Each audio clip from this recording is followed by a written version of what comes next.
gmail.com.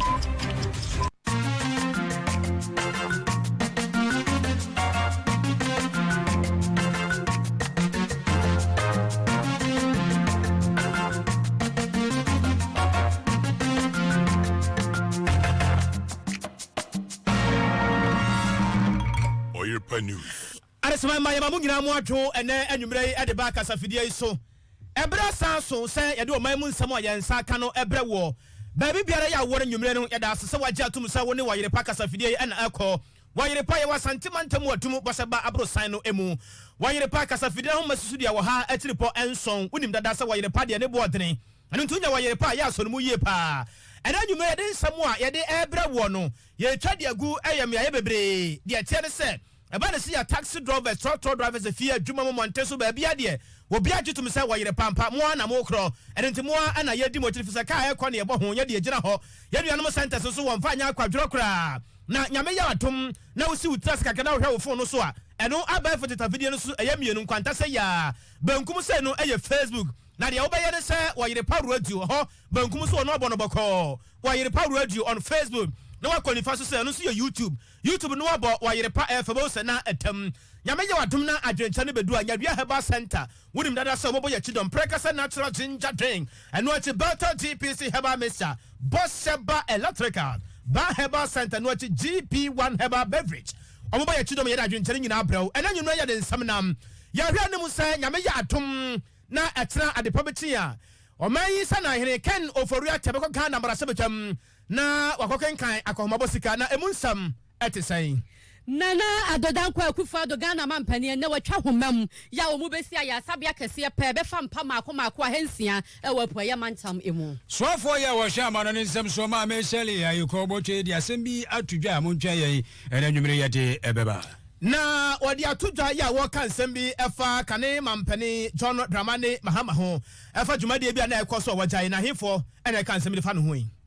Sanso na sese mpanimfo ya omohwe di ntworo ya ekoso no so kiremu a edi o ma twere no efiti da ya hyase ebesi ya dwada no wo de kwa ha mu nkikiremu aduosia numa chi poso enson ya beto so de amamo na ndisi fo na frefre se ma me ya wakumsi ade a woye no anye ne yie ntie nche no na kane chotofo abadi akire edema NDC amanyoko no papa yi kane mampani uncle Atamos papa no otua no papa wonna na ekrokọ ko anyi do ho wana just ade bi wa na si any time ti anwumre yi wakasa de afa ho ya ne national service mpanimfo bedi nkomo ni nyina ye bi mu kuntru ase o mafa na o nam social media so jeje nkrofo sika se o mo special posting bi ya o mo ya mo ye sente sa emu nkomo ye bebo ye besle twema ko sakra no na busia de tie de kire se John na o tweda mo eba so ne se ne ne masie ko ye nkomodi ati se wo manfo adwaadwo o mu twa ye kratena na kire se nkrofo sunu pa o si ye makon sakra no awada se John wo no that's right mekomedafo na so akogun san edamekofie bia free se wo ye no manko na so nyamia super hirimia mametabura kan so jama ni mu nsu ayiri me yeda mi kotwa eno ntina manti me anko he na kura bia nana ajedabi na meka masemo afia yanto asana kwa na kaso obere mponya sabo akoye medi anwumere me ne mame efia nyako na afi kura bia sante ensemni nchiremu eni aresema ma ensemni nchiremu no sei ana esitiafo adwo ntirabra live for Facebook. I know Oyerepa radio. Live for Facebook. I know Oyerepa radio here. Would ya grow ya ba de ne yaba. Na YouTube no so Oyerepa FM. Afei ya hwe na yenko yanim. Odoma kuma obirikese wo mrentemrim dom na etena anadwi ade ba kyekere se wiase ansan ko ade a Ghana emrase betwam no. Ye behwe na afei so yetime de ani ade akire na yade yaso afam yade ani afam ne nyina ene se omai sana hene ken ofori ata afini mfimfiri se ebe kona wie ye ba ne sei no a woman ye ko homa bosika sika afini nyina no ye diye ne aka baabi a ye de ye ni kire de ekura ye no empo de afiri ye nsa ne ma ye koto ye de kra firi hefa ba ye bosia ye ko boye anyuma ye biebie empo ne akomu ni badodo ya fo matwuma sai na ne ma esi kosika aka mu mpuntunyuma ne ade aba ne ye nyina no eho ka ne nyina no obetase no mako no biebiem se ya na wodi akire Ghana fo adise nyina ewo Ghana emrase ebetwam na eba ne sei no na ye bohwi ne ani achi amahene ye wo Ghana emrase bedwa fie ngomasho mu obenfo Aaron Mike Okwe ani ebusa de se papa salamu alaikum oh wa alaikum salam dia samwa ani asida bi o wandi enso beto amfama de kan ni nyina de ene se kyeranya me ya adoma nkonkoma brebre wodo a wode baba na tena no yenim se coronavirus ahwe asifo mo ne ma nyina nso asini trase sabe mu sabe konto hu odofo kura gisa wo tena won sapa ansa na won sanso atimi aka no na eba no se no a ensentofo baba ahoho baba eni ntire bebre baba na eba no se no a entitimu no sanka na besi akọ na nipa dodo sanka na yehwe animu so ba Ghana ma se we fem ho. Tomorrow, 23rd July 2020, we will have the Minister of Finance in our midst for the mid-year review of the 2020 national budget. In view of that, and in conformity to WHO and our own country's established protocols for the prevention of the spread of COVID-19, the following decisions have been taken in consultation with leadership to consolidate the protocols which have been implemented in our August institution since the onset of the pandemic in Ghana. 1. Honorable members of Parliament may note that there will be free sitting in the chamber. All name tags will be removed for tomorrow. Members may only sit on alternative seats, such that there will be an empty seat between every two members seated. Honorable members who are unable to find seats may monitor the presentation in their offices. Alternatively, such members could be seated at the public gallery where no others will be admitted to follow proceedings. 3. The general public is by this informed that regarding tomorrow's sitting, the protocol that debars all visitors to Parliament and especially to parliamentary sittings remains in force. To that end, the public gallery will not be open to members of the public. No members of the public will be entitled to attend Parliament tomorrow. 4. The program will be aired on both state and private media, and the general public may follow proceedings from the comfort of their homes and offices. The Public Affairs Department are to ensure that the program is aired live for the benefit of all Ghanaians. 5. The Director of the Public Affairs and the Dean of the Press Corps are also directed to ensure that there is social distancing at the press gallery, where only limited members of the media will be admitted. The usual parliamentary press corps. Others are to please get their information from them and stay away from this house. It is useful to state that having regard to a limited space available, media personnel other than those identified as members of the parliamentary press corps will not be admitted into the house. Other media persons may obtain their information from the parliamentary press corps or from live broadcasts. The Marshal is accordingly directed to ensure full compliance. To emphasize, no crowd will be allowed outside the chamber area. Members should please refrain from moving about the chamber, touching other chairs and tables, and going to sit next to others. Social distancing is imperative. In fact, we want to show a good example to the Ghanaian public as leaders of the people. This announcement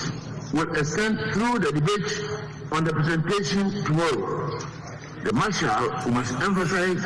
and security personnel will ensure that no breaches occur and our directives are complied with. Honorable members and the entire public are required to comply strictly as a good example to our citizens and also for the safety of honorable members and the staff as a whole. We thank you very much. Achame here ya wakana mrasabe de fie ngome somo pemfo Aaron Mike okwe na asome nyina ne yetieti otese nyame ya adoma kira dwuma de meba so nanso sade nyina ni se coronavirus mre mu ntin hye ade de gu akwa mu pa don't say be away and some training ya me ya adom e chaba ko hono na say bia eja woni ho dada no a yenuanom ya wo ho dada odi onjuma e wo TV so ne radio so ne dada no ano say bia wo kuma se wontimi nko ho bia na eja no wa information bia ya wo pesa won saka no na wo de free omo nchan e na mra se eja ni bia so ti ba bi ba kwa nkunya mienu de be ya free ntamo na watimi akoto aso e wo do se ba ya bibi bia so betimi ayefa hwe ne ani mra so se ba ya bibi bia so betimi akola nim wei eye achiame hero Ghana embrase bedo ni nyina no eye se kire nya me yadomo a o man yakọ mobosika na yaba kenkan se na wankasa nkasa wutiti ne mase ba ne se de na wo hwe animu ene ade ne na ususu se kina epiemu a enya nwanwa de nso na empiemu a ebe ya nwanwa Oyerepa radio on Facebook so na YouTube no so eye Oyerepa FM fabra na yenkenkan fama ho ye to aso abusuafo ye to akase aba no so ama Ghana mampani na na adodanko akufuado otu ahin dade ntwa na waye nhehye ya mane esefata nyina e de aso abofom ni nyina no se aya sabia kase ye omu si wepo ye mantamu no mampani de aso abofom de na chese ye be sha ase ano no no wase bosom me mako aduasansia 36 months na chese fie miensa e no mu di be si aya sabia na be fam pa mako hansia 600 beds na ne woka wo chemu nyina no se e fa edi kan no ade no faces no anaso o machechem e family nsanti de edi kan ne de omo beye empa ahanu edi owoche enum 285 bags e no omo beye e wo honom na de aka no omo de fi aka na ka ho edi sa adwuma no ti mampani se kwaba so mutimi wie beboa pa e ma pom de ho nsam e wa pom poya mantam no atumi awie peye papa sanso e na ban ya sabia kase e wo honom nso no se we be kan wa na chese ni mienu ye adwuma na ne manyina e kwoyie kama e de ma pom de ho nsam ewo empatamu honom sanso no wo kyeremu se empanifo ye hyehye so de be ye omo beboa ama mutual health insurance hyehye no so atumi awie peye ewo mantam no emu na nipa bia enya so emfa so. This one of this new hospital project will involve the construction of 285 bed facility out of the total capacity of 600 beds.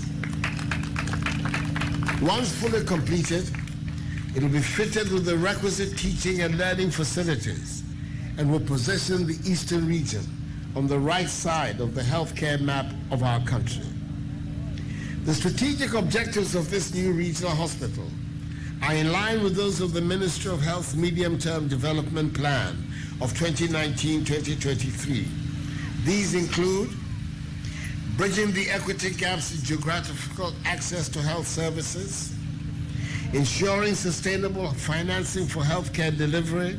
and financial protection for the poor, improving efficiency in governance and management of the health system,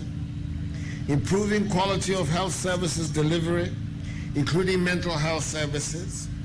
enhancing national capacity for the attainment of the health-related SDGs and sustain the gains, and intensifying prevention and control of communicable and non-communicable diseases. To realize these objectives, the new Eastern Regional Hospital, once completed, will handle and help improve acute care and referral services, as well as lend support to the ever-acting, expanding scope of primary health care facilities. Additionally,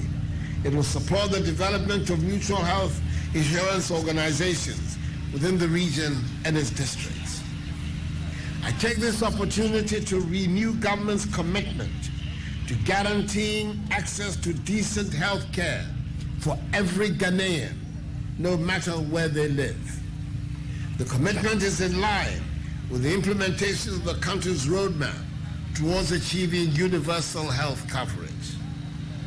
The cost of this new Eastern Regional Hospital is 70 million euros. It is being funded by Standard Chartered Bank UK with credit guarantee support from the United Kingdom Export Financing.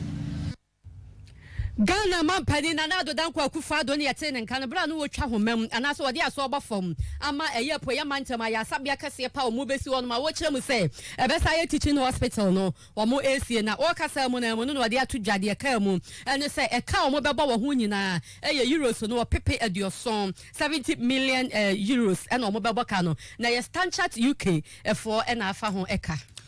ni nyina mo nso na ye hwe ne fa ba bi se nipa da se ni uti wono mu da se bo a obetumi atu kwan kyerɛ sɛ ukope bibi kakra na odi aba wonchi abɛhwɛ busuafo no wanka so wasetrɛ mu but atuo deɛ sɛ bempere deɛ sɛ bia wuku obi ataaye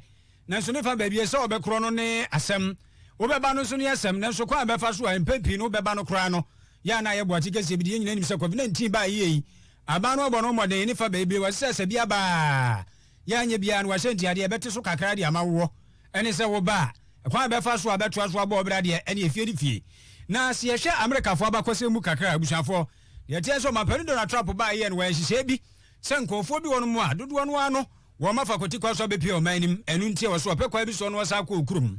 emu nkɔmɔ no adɔɔso papaapa yɛ wɔ hɔ a bɛte ase yɛde Nigeriafoɔ bɛyɛ sɛ nipa hanson san akɔ wote hɔ a yɛse adeɛ bi a Malifoɔ wote hɔ a si Togofoɔ de adeɛ ɛne sɛ Ghana ha koraa no wɔnyɛ deɛ di kan de wɔn maba ɛne maa Michelle ayokɔbɔtwe wɔn no wɔsɔfo hwɛ amane bɔ nsɛm so ɔde sɛ bi atu dwa nsɛm a wɔka nyinaa ne sɛ Ghana de hyɛ makomako aduonu mmienu 22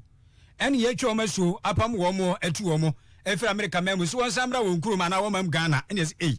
na amane bɔ ne sɛ ntiɛ nam rɛhyɛ badwam ɛne wɔde nsɛm wɔn nyinaa atu dwa no wɔkyɛ sɛ sɛ asomasi yɛ apɛnsa kofi baachi ɛkui ɔko ahɔne deɛ wɔnim ɛne anokura Nyankopɔn ne bɔnsɛm atikɔ wɔso wɔnim sɛ bi asomasi ɔbɛntiti wotoa na kɔkɔkɔ anti ɛkya wo ba no na ɛba no wo na kyɛ so akɔɛ na wa watu agya ne wa ne bɔkɔ na emom no wɔkyɛ sɛ adehye a wɔn nyɛ Ghanafoɔ no deɛ ɛda asɛbo a yɛbɛyim ne de wɔn akɔ mu kurom nanso Ghana adehye no wɔnim yɛntie no. Mr. Speaker, the ministry continued to hold regular consultations with officials of the consular section of the U.S. Embassy in Accra, as well as between the liaison officer and the focal person at the Ghana mission in Washington, D.C. A total of 5 meetings were held between May and December 2019 till the lifting of the sanctions on 16 January 2020. During the period of the sanctions, 125 Ghanaians who had been ordered to be removed from the United States were deported. Currently, interviews cited for deportation are ongoing as agreed between the two. However, in the wake of the COVID-19 pandemic, the issuance of emergency travel certificates to facilitate their removal have been deferred until borders are reopened. It should be noted that both sides put in place modalities intended to facilitate and ensure that a procedure was followed in the identification and issuance of the appropriate travel documents in accordance with Ghana's obligations under international protocols. It is important to state that whenever there was the need for specific interventions on humanitarian grounds, be it health or family, this was done by engaging the relevant U.S. authorities. Ma Michelle Ayokobotwe ya oswafo ha mano ne nsɛm so ntia busu asa na tie wɔde nsɛm atudwa adehye a wɔn mo etu bata Ghana adehye kɔtena America nipa aduonu mienu ne yɛde wɔn mo ba wɔn man mu nti ɛmo mpa yɛ sɛ Nyankopɔn yɛ adom ɛnyɛ kora ɛnti sɛ pedi ɛnyɛ kora nti sɛ ɔmam yɛde mo aba amomra na sɛbe mpiradu asa mɛtoa so ɛmɔbra obinim deɛ mo yɛ deɛ nanso inim sɛ ɛhyehyɛ a ɛda hɔ no mo dada na busu deɛ tie sɛ Canada akɔmpra kɔ Japan wɔsi obi de kaa bɛbɔ no na escalade bi to ɔno ne kaa to amakyerɛ sɛ wɔde twi yo so wɔde bɔ yo video ne na da Facebook no tia busua monka mo na monkɔhwɛ Canada escalade ne si wɔ no 2017 anti we yɛ GE 67 akɔɛ so manim na mehwɛ adeɛ ɛne si ne t-shirt yɛ pink bi 67 70 90 yo 2017 escalate emu metiapo guy ɛna metro mass dia akɔbɔtoɔ ana wadi twi kɛkɛ montwa yɛn na mo Facebook no mo hwɛ Oyerepa radio ana Oyerepa news Oyerepa radio ana Oyerepa news GE 6790 na kyerɛ sɛ ɛno no 2017 model ne akwa wesika wow escalate ne tiapo pa niska wo se sɛbe otoka utim wudam nti sɛ wudam a we yɛdam yɛntenam ɛno no yɛtwe ɛho obi twi bɛns na so wɔte bɛns na bɛns yɛde yɛtenam na smalin bɛns kora se yɛntenam yɛdam hwɛ wode mo nkɔmra ne yɛhwɛ ne yɛhwɛ mi ne yɛbɛtoa so abusua ne yɛntoa so yɛmfa yɛne nkyerɛ mu ɛwɔ agya papa a wɔsan ba bie mu hɔ ɛne sɛn kanema mpane John Dramani Mahama His Excellency wɔn na ɛkasa yi ne wɔatwetie yi kwa no wɔtwete na wɔkyɛ sɛ ne bu afu kura no kwa na wɔna nkɔkora no sɛ ara na wɔatwete na wɔbu asɛmfo no sɛ mentwete man bu mfu san mentwete man bu mfu san ne ayi si yɛyɛ dia yi sini ne domu ye ene ofu ba bia no obi ye de ope ofu ba bia no obi ye de ope ntima twetena me bu afu a me di se fata pa se me twetema mbufuo nti ne kwan so ano no so be it ene say se Ghana ha ne ye wono di twaka ka ya ye trotro no kwahwe amanfo wo ka bibia obi amua yi sina adwuma wo so ye no munye ene obi anam bantere obi ye na afamu de obi ye de ahia no obi won nose mask de na bodja se pa se de mpompo na abo no ya wade aba ta so obi so de so butina pampam se che obi so de so henani ase pe sa hwani wa no won da bi wo se da bi enkere de nkwan so de entenya de so betana se din sa ai ene me chiri kakra hwe ne ekoso ne ade no se da bi tintonta he majai pa sabia mu sebe kwanta boa no won kwan na otimi tu bebre won oba wo be so san ba bia mu no wo metana se sa ama coronavirus mira mu obi fa ne nase sumanka se do obi aja obi de ka apim kana didi a wo ka se so me ya yini para die no won tra ha mo obi fa coronavirus ma ya no e ba ne ba wo se ba bia no nsa mo no ntene ne wajai na ka ho bi ma jema sa tere se oh John Dramani Mahama enya kema John Dramani Mahama o sare de fubalo aba enya kema wase mo ka ne enya kura yen kasa sa wo blo ka nyina wo boa e tere se nima bia ya yi se wase di gu akwam no ye di agu akwam ye nte jemensa. It's unfortunate that our former president, in his tour or during his tour, experienced the adherence to the poor adherence to the COVID-19 protocols. As a commission, we have put in place stringent COVID-19 protocols across the country. And if you go everywhere else across the country, in most parts, these protocols are being adhered to the letter. Of course, in the beginning, we did experience some rush to the registration centers, making it difficult for the officers there and the security to ensure the social distancing protocol. But with the COVID-19 protocol, the thermometer, checking of the temperatures, ensuring that persons are wearing masks with water and sanitizers, for registrants at the centers. This is something that the Commission has done. There's been extensive training on it. There's public education going on radio and TV nationwide in all local dialects. And again, this is not just the responsibility of the Commission. It is the responsibility of all of us to ensure that this is done. Mami Jen Mensa and I watch her and some emwe. Yantu akasiaba no so ema ona ye nyina ye nim sese di ntro ekoso ya eye abato krata voters ID card no egusu a phase 4 mu na ye wei ya ebekwa awie ya domdom ya na efiada ebe na de obudi ka ye ya nsa na kwasi ado mo hyase no eye phase 1 besi bienu ene ne me nsa so no na mpanifo aye nsa ntrofo nhia mu ewo ho na opani abedi akira wo no ene hwedada ntoto ye so ma abato commission aso ye no owura Samuel Tete ne Samuel wodi atudwa ya wo kan nyina ne se o mani so ade huru pa wodi ntro wei ho wa afi mu de no nkwa no enipa opipidu num 15 million e no mo hwe animu se enkwa awie ye no na o ma chiro mu din na miensa no ebe awie ye no mpanifo bu nkonta na enipa opepe nkono empema ha nwatwe aduosia wo ha eni aduosia enan 9,860,164 applicants na chese o matimi achiro mu din no so de kwa wa ha mu chichemu mu a eye wa ha mu chichemu aduosia enuma chiri paso enson 65.7% eno matro na Oyerepa Kase3 nsam ya wodi atudwa wo chemu ni ane se de niema ekro no de wogidi yie pa ese bibia betumi akoso kama ama de esi o mani so no o matimi adu sa abotaye no ehu.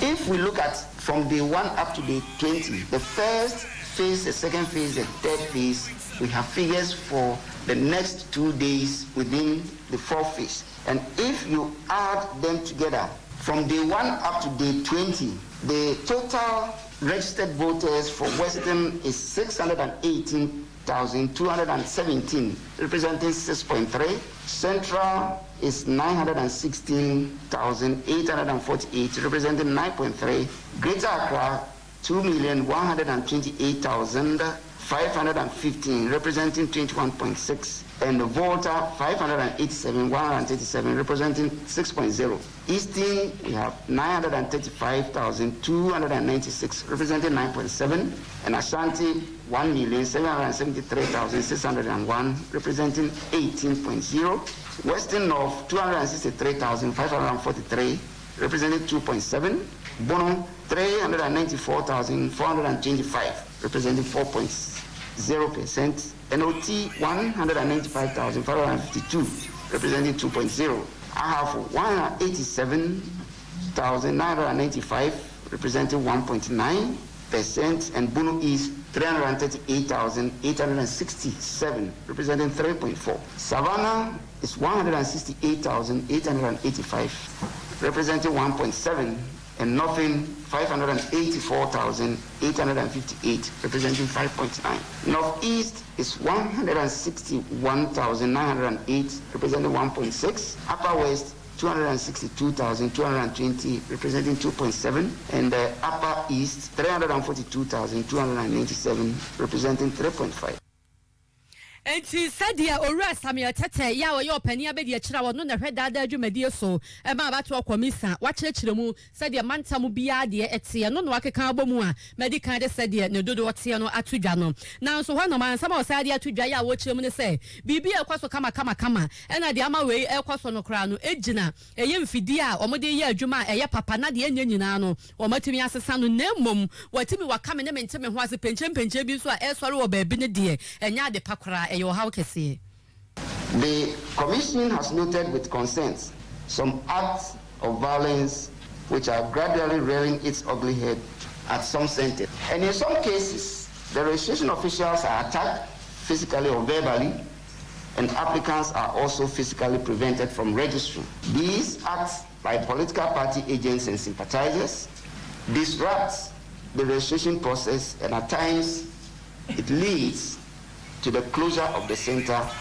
for the rest of the day till calm is restored. A case in point was the temporary halting of the registration process at the center by name Steps to Christ Preparatory School in Awudete village in the Utu Senya East District in the Central Region, which occurred on Monday, where firing of gunshots temporarily halted the registration process. However, the police saved the situation and the registration process was continued. We are happy to state that our kids and officials are safe, and the police have started investigations into the incident. As a commission, we condemn such acts and calls on the security agencies to investigate the issue as a matter of urgency and bring the perpetrators to book to serve as a deterrent to other would-be offenders. Entinia sisi wa miamia no ya enya de pa ema omadwuma omu ye no de atudwa titu pa de si ye e wo kaso ampata mu ewutu senya abato mpasua no so ya wa kyeremu se ye sa agodi aprosifo ntem na ensam na de omo hwehwe nyina ne sampanifo be mamra atumi ato ba bia e wo se eda. Enti abusia ye guso e ka se uko Facebook se sia no a escalate ndi si wo no Canada akompre kwa Japan se central bra she bedwani kire se wo kwa e driver e chika ya hu ya se Metro Mass bi o free what ya betwi no na kire se the Metro Mass switches the car just what the car no atwi wono ne de no o de atwi no enti e ba sa no na escalate na gina ye ya abusuafo tata ya kwa hwe yi a wana tika imu Kennedy ena tika imu yi chese wa Metro Mass driver no osi abu nkotodwe na sakura na no ebeba so na busua se de mo hwe no Facebook no eno ana mo hunu no driver na si abu nkotodwe pa Kennedy chew enso dansire na ni twam a kire se Kennedy asem obi na no kan ya kira obemi a yi Metro Mass driver no adi bemi yi na di kura kire se driver no one drive yi na wadi aba betwi na escalade no ene ese kai no a atwie ne ha no anase empono no ekwane ya Metro Mass driver ne fa so a ono wo kan ne hyen no ene na ankoye nti a ne buafu anase sei ene abusua na da Facebook no Oyerepa radio anase Oyerepa news ti ba bia betimi ahwe na wo de afa ho na se de ye kan no na meka se ka ne se bi de bia chi obra ne warabo nyasam ketua ai escalade wotimi se ya sheda customize pa koye kan tija ti ekobi e chese se kare na tiwe de busuanu na me de atumo animu no nti ya hwese de nema esi akro ya mfa no nto ebetwa mu keke na ye nto aso emfama mo endi se ba yokoye nim se enkomodada no a se de ma me nyakudi bi atudwa sesi ano ene ma me hawa kumsin yenim se ena no da watwutuo na kowam ene da fo yehwe nkrata wodo e ba ye no a chese yetimi e draw ne sa ne negina ho AK47 ibi kro no ma G3 na da ne kon ho tu se maame no yo ba commando ampa chese atu ebo se ma headline bia se fata maame e popular sese wo mayi mu ade ntira chese watwutuo dodo no ye kase kono ofa so watwutuo no wantwe ni yie oba de se be mpredu se nka wo tontrowa onwo onton se be atuduro ere de na wo de wutwutuo tiemu nkomo no na egusu a eja ye dia NDC for ere de for my press conference pani ko he ebe se free yankra nimsa ne teatre se ne post odo wo mayi mu de e pinsonu a wakwakosu commission nyina ni mpan semu a wo kan se maame no wanya ade na ni mani bia mampan na da kwakufu ado momode so obeyi na die e che se wo ba de ense se utu anamo bia etisa free yankra. Ladies and gentlemen of the media, news broke early in the hours of Monday, 20th July, about a gun violence incident involving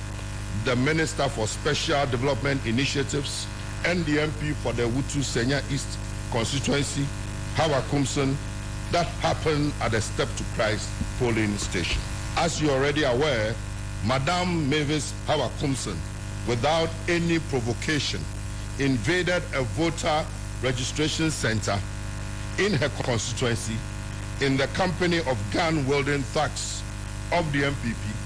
assaulted NDC party agents, bent motorcycles belonging to NDC supporters and ordinary Ghanaians milling around, and fight was just one of several coordinated and unprovoked attacks on our members in the Ewutu Senya East constituency by Hawa Kumson and her MPP goons who she has imported from Boku. These attacks started from the first day of the registration exercise when an NDC agent named Daniel Techi Mensah at the Lantemil School Center was assaulted by hooligans numbering about 15 who were led by the Kasua MPP Municipal Chief Executive Michael Esumai Mensah. This case was reported to the Kasua Divisional Police Command, yet, as is typical, no arrest has been made till date. This was followed by another attack on a branch executive and party agent, one Ebenezer Tete, whose head was smashed with a piece of concrete by a member of a gang of MPP bandits led by Hawa Kumson herself.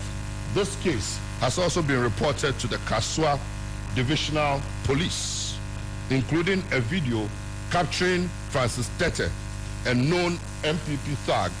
hitting our party's agent's head with a block, cement block. Yet, Enti Hawa Kumson won semna every yankre bubu ntotototoro Sarate, we want to man for Krom free Bokuni idea. I was so gone back to a person by lessons across with if you don't catch it. My men of Bahobe and Yamo Honia, any idea so on an amho. And as I said, welcome to a co-awam to be a dear dance here. Some ameno, Sabe, a tutra, Ewan trim, and then, yes, I'm on a swafo, says Special Development Minister. To my penny, not done cook for the Bomodia. No, when you my men would a free and crano.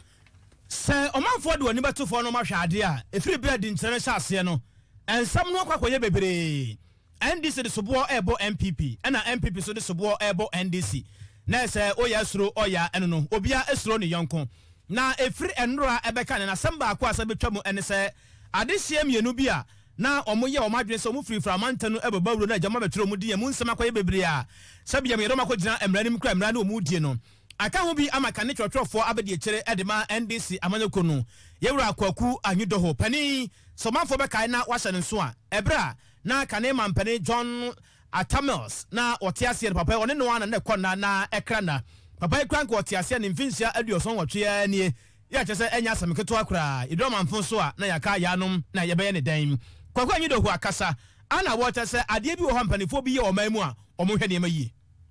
Let us not create an impression that Volta region is being invaded by Togolese. As a Voltarian and as a son of the region, it's not acceptable. You think that you have evidence to go against some people, fine, but this attempt to haul every Voltarian into one bucket, it must not happen. Look, it's a unitary state, besides the fluidity of our borders. So if COVID has come and you are blocking borders, so be it. But don't go just picking people up and even from Accra to Kumasi, from Accra to Ho, from Accra. It's something which has been happening since 1992. So the fact that we're in the we track coming doesn't mean that we are aliens. Na enuachi ana wata se onu na ni bra wo ye na ade no saa bra tia we no nkwa campaign man dis amanyeko na ni bra ko no wo ye na ade bi no ebre na tia dodo. It's too late. I am not a magician. I am a hard worker. I am not a clairvoyant. President Mons called me 3 years. I had to work, I had to think, I had to pray, I had to meditate. I'm not a magician. I never perform magic. I work hard. I'm going to register and I will vote. Because if I can't be running a civic education think tank and not vote. My records as Deputy General Secretary is there at the headquarters. Things that I did are there, including comfortable lead. What was I doing it for? Was it for the party? Ebere bi atwamu twotwofo abedi akire edema endi samaneko no ewura kwaku anyudo. Ye quote national service scheme penifo asua ye enchen na ni nya na se o mo sese o matete ese binom nam kumtuna ase gigi sika efiri o manfo binom ai waso mo kwaye national service for enchen na enchiremu ya ebe nyina na se ko social media ebi mo di atoro se ye special posting e wo hono ma eno no enipa no ma ni sika kakra wo so wo de obeto ba bi a wo pepa no akwaye wo national service e wo honom saa na e kokwaso eno o ma ba abonti be chemu se o mo nya special o mo ni special posting bia e wo hɔ ne mu nsensem nti ɔmanfo hweye paa e wo sansam ene ne ma e kɔso no hwanya sa amanfo bɛdi o musika adi kwa abra national service scheme fo ni mo wɔ baabi ya na ye hwɛ sɛ yahoma no ebetom etoma ye ne corporate affairs director ma national service scheme no Owura Armstrong isa e betwetwe nkɔmɔ na ɔmo nhyehyɛ ye wɔ hɔ no mo no wɔde mu nsam ato yanim na yɛnkɔ ahoma no so waba Owura Armstrong isa wote yɛnka aha yo Oyerepa FM 100.7 so ni Kumase yamawadwo ani akwaba. Magister Miniaba. Me pa cho wudi no e sa pepe na me bo no. Mposa no am strongesa. Na ya se dia na social media na ne keka ho. Esa mo ye special posting bi nti amanfo jeje nkrofo sika. E na mo se ye ntesa emu nsamo pa anything. Na ehihya ya mo so mo de to ho no ma mo ya special posting enimu no ma ye hu. Na da Miniaba medu Kumase dia ma minchia ye hard working minister for education honorable Napo na Menkoki University Minchia ye hardworking board chairman for National Service Scheme Professor Ekwoko. And also say ye be National Service bia yenya report kaka some kind of illegal activities be ikoso na afi we yasan at sa ensemno. Last year we dealt with it, board and management dealt with those issues. But I had to say, Nkofubidi Kenane Ken, why you imagine say anytime a national service no almost devising new strategies. We call social media a lot of guys maybe equity platforms or creative groups. A lot of advertisement and notices say obia o here special posting for national service to any preferred place be on a particular number no sika and no kokobo and a national service scheme for the sakata na babonse. So first of all yes so sa Konosema Ekosunso. National Service Scheme in for the Babonte say ye warning ye national service personnel Omubaba Yomo National Service, the former prospective national service personnel. Say ma omuntie sika ma obia to influence the national service postings Babonte. And the two Yasen the Kokobono ama the public, anybody involved in such illegal act to stop, because we've alerted the security agencies. So be able to so we are national service personnel, and as we are member of the public. So we masika and as a wujisika bia embrano echiwa you'll be dealt with according to the laws of Ghana. In the Kokobo Katane the Aba Abonti and the assign SSOP say National Service Scheme ye ni nkofobia ye from moderators ye ni nkofobia ye from agent for special posting because national service postings, Jessica and Senyaye, it doesn't come at a fee and also at a cost. And see, a cocobo and a bonting. And say, Obia, or yes, I didn't be a unja in Umbrella Sunimua, Umbrella in Betty. Now, all right, it's a young share. Amphibia said the workers last year could be seen in the come here as amphibia side you your coso. Mobatina, why not be a mother cocobona, bomb the cocobona, young baby sano, a sanka in simple. Oh, yeah, and the more I see you to be to because last year, for instance, yet we collaborated with security agencies. Emma, as I say, EPI question. Some questioning crowd also Nkofubia na ye suspect say obuno moye nti ye trying more and obakaya statement about just I think the third or fourth measure ye take before registration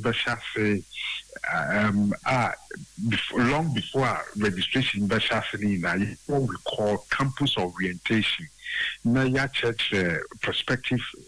national service personnel or the final year student or mobile national service mean first normal registration. Now, one of the key messages I had the moment is because a illegal. And the first one, if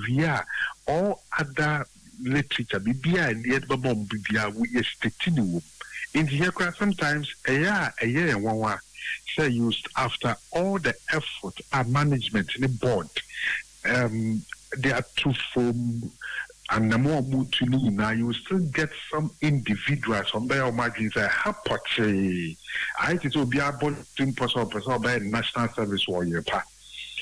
Just a quite be officer of a first no being any posting about or your permission officer or officer. And that is what we are discouraging. The national service, a year service to the nation for a period of 12 months, a period of 1 year. A year, the period that we call develop some work skills. Now, work out to media bobra. So that later when you have full employment, will be a skills in the bit me into you a whole fashion any motivation as I said kuchisika as when ya baby opasa woko ni na esi ni by see because obi wa when the dream Paul say a particular place at a circle but I no we fi say it's a call to national duty, it's a call to national development. And I don't want to tell or raise a lot of steps. You have first here with the security agencies. Now, if it's a most I can't want some my baby, no matter will be paying. Oh, the medical kind of questioning to be so because last year, some people are just suspecting of some behind those Facebook and WhatsApp pages. You know,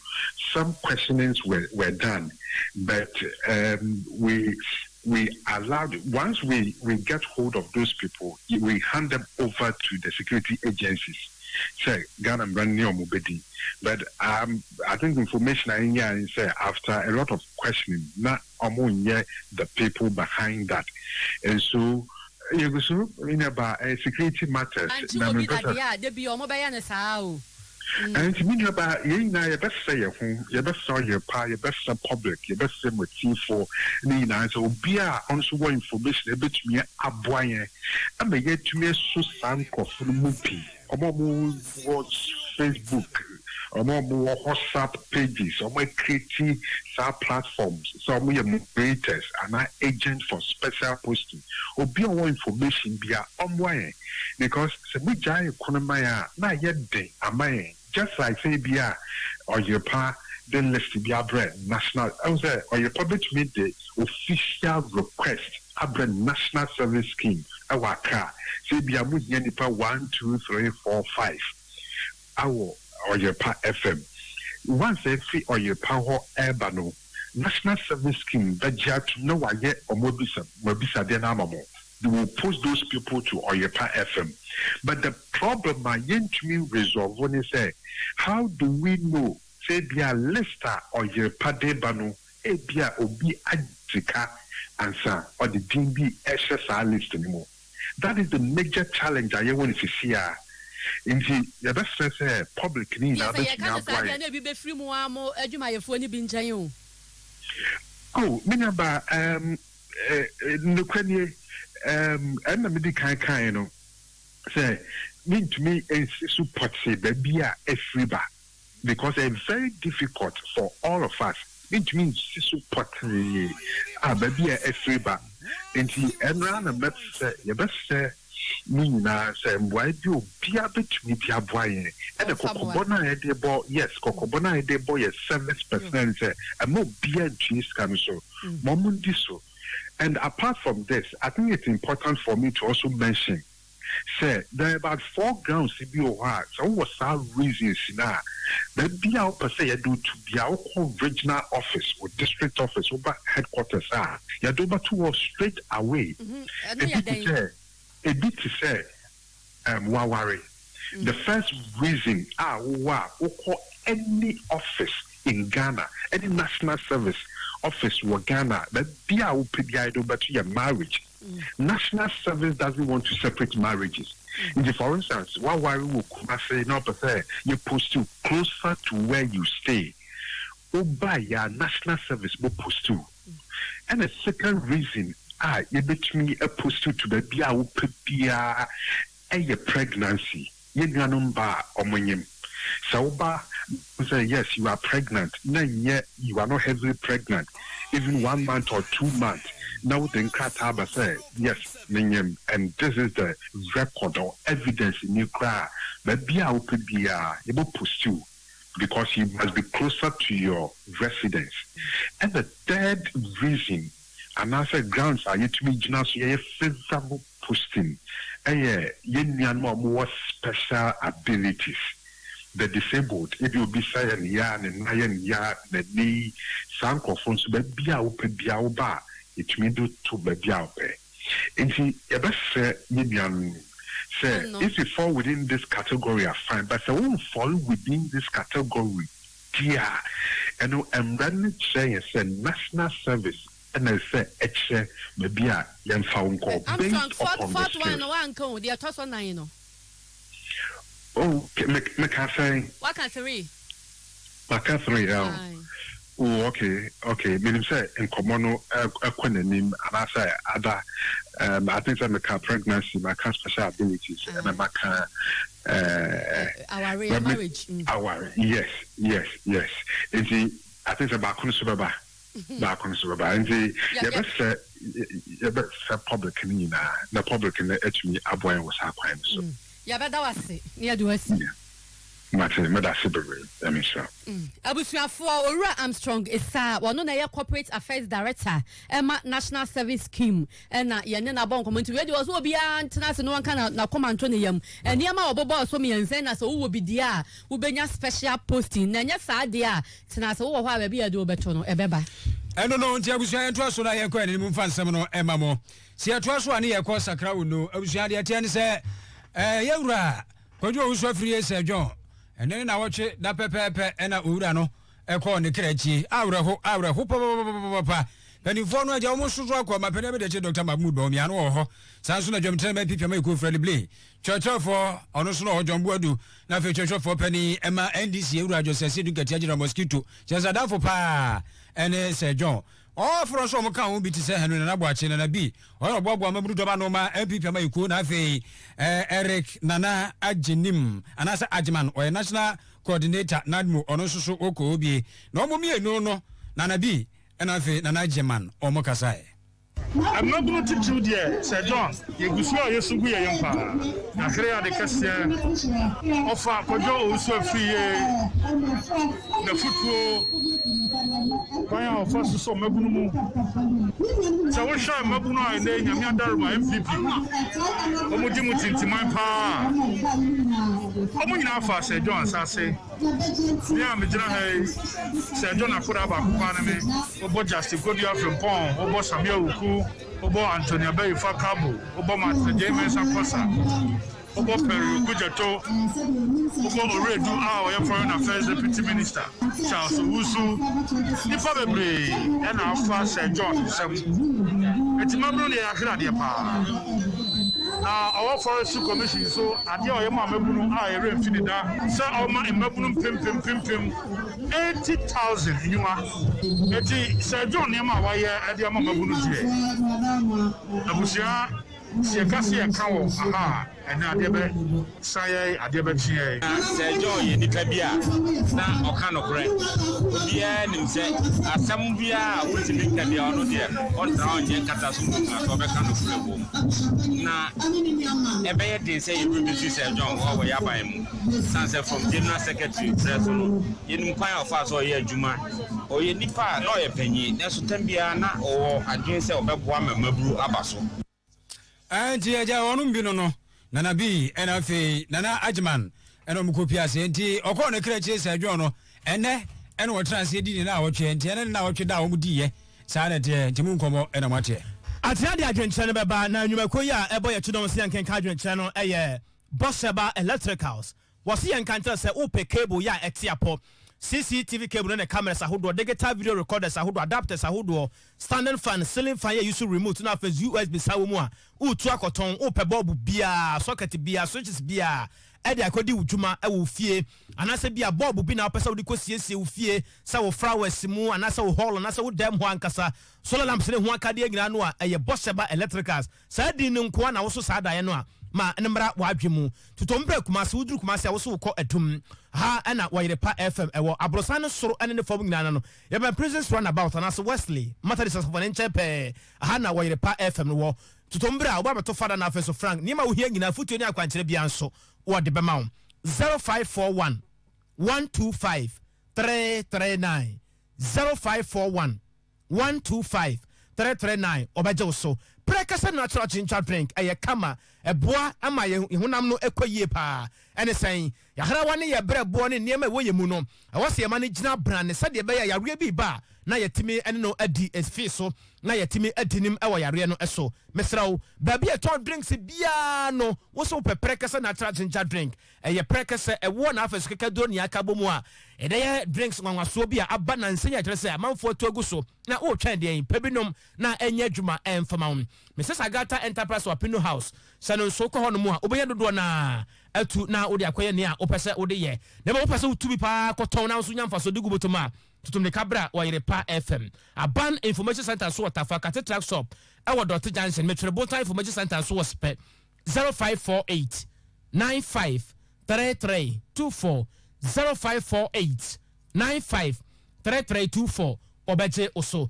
na de tiene se Dr. GPC heba mesa drono aba ya kire se wiye mbemu so de enyasem kuma kura Paul Amantem obodom na no sra dikanfo ene sen sesisi yade pa na hawo obi se misisi e ka me ho se ya mentimi kura nko na matimi aba keji heba omrum Fredman's Herbal Samanko Heba no achi dane Heba Mrante no so ye hwe na ye posted so ye mo ho ban nya mfin shadu mienu kwa mpacho ma me utimi tobi edema akoda no de tie nie 0244 93 91 93 0244 93 91 93 na waje osoma wonsa so atimi akabi ba Heba Center se yan kantra se tumiri kabra tonso agogo abanya na sabia na chi hope aha no obo na de tiene se nkasemu hawo adwenemu hawo honam ni hawo bia yafurukro na aba abusuare yare ba na beto ho no mo atese obia etwe ne ho afiri nipa no ho mesrawo fa no kɔ atonso agogo yare sabia na chi hope ho na ba Heba Center wo wodi nua hiri haha manu bra na ayi adwuma se enkonya no anam yare bia wate bia no ba Heba Center ejira ho de ma awia no pane anadwo da bia ya obekɔ no sigusu fita ya wo sere yesa yare nyina ne ani wudi agro ne mra ho so no na ne ma bia atechema ewo nipadua no na asansin dada mu biem ho no kwa ye ge yare to ho na wanya ekwan abafie na asomdue ene ahurusie nso atimi aba ba no mpe ba nkase yare bia da ebedwane efise onimni ekɔ na onimni a eba 0244 083482 0244 083482 obeje so adwene tanya modi aba no enie Mami bokia so mi adwene so pa azeke kosa DJ Ike Infantini be ma no ade chef no hefiri wo si Ghana ne corruption de kai posi susu ya jiska repenus mo fa ya bo a Oscar so free abra bo wire so say man pena do kwaku for say mali na wokro no mo ma kom de awie COVID-19 frempom afia kwatobre unso omi adwopa a kyerɛ sɛ wo hwefra to su bokuro se honorable candidate Japan factory driver no what header last year Beneza so hwefri kwara so adwuna se wo so omi adwopa in fact Oyerepa news no size kura awja kedi lali so hwefri brekum Springs of Life Enterprise and you just college no enchen wo pe college restaurant ne ba ho no a ekoye kofia je sapon so se agana ibrade nyankropon hwe de ono wo frefrese ya obi afiri ankra akra nka se agelu dadada o to sabre wo ye den o se tu so e de abasofia o se adwuma pa ne ye bono mampani so e bi we poe mantemu hospital na sentiment so deserve better me papa adwo boy ma free o so mi adwo Oyerepa Kase ya so Patricia Ponsan hwe ni free bedroom Oyerepa no size kra so tu enkoma yenye tu ye da se o su pon so mi adwo na refri kuma se burufrudu ya na ku so mi adwo po Oyerepa kenkafo na dumso ne nyaye Olibia nkafra ono abokwa ku citizen so de aba so hwe na wutie so every bijes host de chamso na kuma se ya se adwuma no ayebo no eye wonderful akomia agiman wo se ohwe every tafo koyie dakpala Dennis so every wa edam nyina se junior k wo se hi ye ho te se ye ho ye pa ns foreign so ane odi emegina ba na akwada na ne se ba ku petu asoro ho osere sa sikase bone koyi akomi agiman eno no wo se wo twan yen abada dada nti eno no yeda se wuku asuboy so dia ba wo se aya ne ya sonkwa didie kakra wo kire se ayi sa civil society organizations no bra wo mo che esro husu abu wo mo na sa civil society organization no mo wen 12 nyatwomko a wakum se ma no nyene ne ho na on try baby fluvo kwa breka se masa dambro ka kente tre shop wo se kwa bia ni wo se mampani dada jedi ambesa ba se MPP comfortable lead se ba madrid stand so dia ba o hefra masaman Jamfi Manuel se mampani na do kwa kufuado bomadia se nka be ya mamro be sakene boko na sundwe aba kire se anya de Chief Manuel sai hefra tonsu wo se yenyina ya nhwe se protocols se no coronavirus de be adwuma Robert Adefrempon Robi Fashions wo dia ba wonso nsem wo kanyina ne se NDC fo de ekwaso awutu senyane isire ne patem no ngira se yanya dai yanche maame no na at registration that they don't have right ani acho so munya kwanya bia so mbeka yam fresh speed ni speed sanete azema so de aba de free kronom edwom won wa hwe animu wo so no de obeka kire won nyina kanifo no so o mo hwe nkasa nkire politicians no na o men yom de a de bia ka o mo mfi Grace Ado mensa so Oyerepa o mi adwaje so honorable Asiedun Ketia chairman Asiedun Ketia abra sebu kwa mankese won so de aba se na ado kwa Akufo-Addo Dr. Bamud Bawumia koma ntum kura mi anwene ho teacher constitution so wo se na ayi adai say NDC o mintimi koma ntum ana aba de kura ni sanso na Robert Adefrempon makan wo de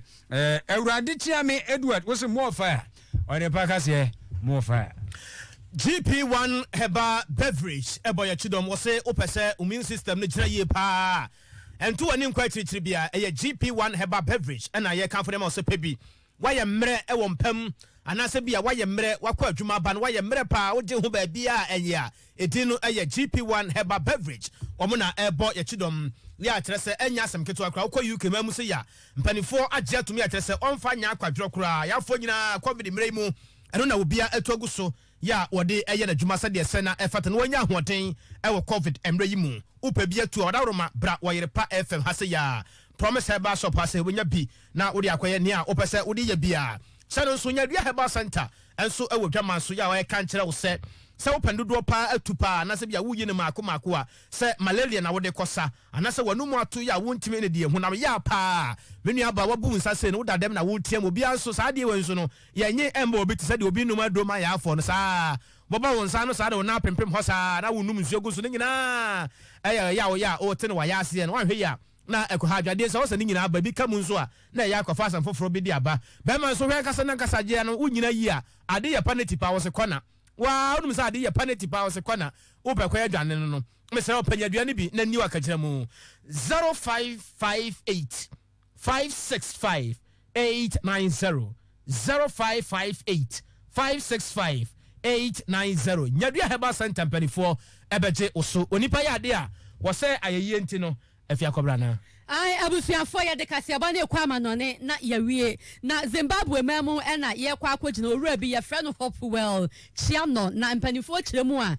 woyensantroni nka ye ka Ghana hanke beka sa Anas Aremiyaw Anas woyen hwehwemu papa sumasen hwehwemu de ene number 1 ya wagye abaso body Anas award wo ho na Chiano no wonya mfie aduanan enkro 49 years mpanifo kiremu coronavirus ya eba ye ne ho niema ne aka de ya ye de check wo bi ehwe so wonya yare ni bi ne ho nsama na wakwaye film bi wo ho ya wo chema proye bi nsam bi wo mu a ekwan ampanifo di ho dwuma ne hu sikasam ne ba ye nyina na chese dwiri mu pa na ewo mu nti ho nsansam de ne bebire na namsam we ya so amasese wakodi nsansam wa prosifo ensam a chese ya che no ya ampanifo ye nhyehyɛ ye se wo mu kropon Harare mu no wo mu de ne ekogina aseni bia na ampanifo ye nhyehyɛ ye na lawyer fo se nko mu be pay bill de ama no so de wo mu kan se wan hwe wo mu gyaina na wadwane enu nti no wada so atwiri mu omugu so ye nhwehwemu fa ne nsam no ho se ba se we ni ba ye na ode fam no ba abonten sa no amani pa bebre aya so brache wo mani mu a chese dodo ne nsam o kan se proye ho nsensem bi ekoso nti atutura sam na opese esie wo man ni mu ho so bo na o mode abono yes ajira obi Zimbabwe eyesen karbo na sense abode sa adete Zimbabwe amane bo aye ban se sesei coronavirus no akwana nim nti mampani emese mangwa wa ye ne se obi a hyedem we essential worker obetimi akwadwuma na emomu a ababa se wo hyede ne dwumadie bia se adie ewa abonten no bomodi aso be hyedem empie kura nte enne dafuai wo manfo a ebeka so me business wo me so tonk tiketi de akase de ade no wo mu bia na no pa no nwotwe wo betutum no me ensen enti sabe wo betutum dada ifiri sabre ko nyina no ka fi gyinam dendenden ya wo no hyedem kyerese no nso abo a sa pepepe enete osawofo pani eye owura Korea na bade akire eye wonabo Richmond Boga Kwame Frimpong newsim no maame akosua enhyiraba ene eye na woda onyame wonhyira wo pa ene be de ntu obuban opentema yade aso ade so yade yenua ba Stephanie nso hawayi ni mawremo yi Christabel Pondazi ana Billy Bones ene busafori nyina bo chi na fata be manom ne PSC ladenum abramoanom ne busafori nyina ya adwuma kama ede ema yenuanom centers so yeda mu nyina mu ase mu amutie ye monteso adwuma mu asen mu baabia yeyi mu firi mu a enye ye de ka ne se wo soro hene ana wonte na mu nkyira mo nka mo baabi biara ya mo wo anwumre ya amutie yenuanom Facebook fo ne YouTube fo nyina so eda mu nyina mu ase ma kenkan fo na anwumre yi ye frɛ me nana Kwabena Kase mene mame efia nyakon eda afi Krobia sante yeda mu nyina se adu